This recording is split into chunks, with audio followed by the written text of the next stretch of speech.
정부가 세법 시행령 개정을 통해 부동산과 기업 규제를 완화하기로 했습니다. 임차인은 임대인의 체납 사실을 확인할 수 있도록 하고 다주택자는 양도세와 종부세 부담을 덜어주기로 했습니다. 디스플레이 기업은 연구개발 비용의 세액 공제를 확대하기로 했습니다. 유찬 기자가 보도합니다. 지난해 국가가 전세보증금 반환보험을 통해 집주인 대신 세입자에게 돌려준 전세보증금 액수만 9,200억 원이 넘었습니다. 이처럼 임차인 피해가 늘고 있는 가운데 집주인의 세금 체납 문제가 도마에 올랐습니다.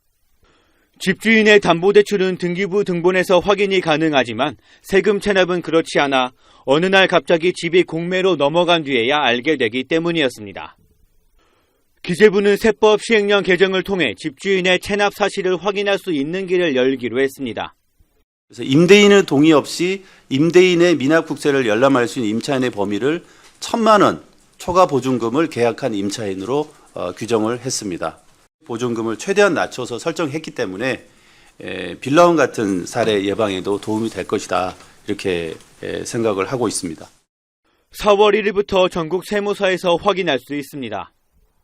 세법 개정안은 다주택자를 위한 지원도 확대했습니다.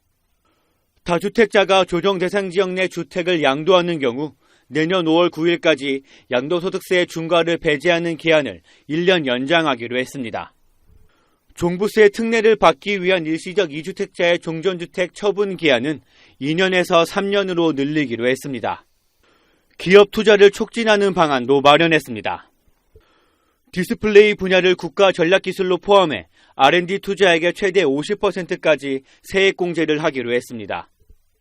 아몰레드 패널 등 5개 기술에 대한 R&D를 강화해 디스플레이 기술 수준을 높이고 다른 나라와 격차를 벌린다는 계획입니다.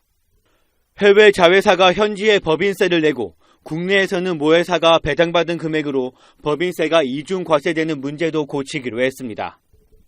지분 10% 이상 또는 6개월 이상 보유한 자회사로부터 받은 배당금은 모회사 소득에서 빼 과세하지 않기로 했습니다. 이와 함께 중소기업의 가업상속공제 지분 요건을 비상장사 기준 50%에서 40%로 낮추고 가업 유지기간도 7년에서 5년으로 내릴 예정입니다. 머니투데이 방송 유찬입니다.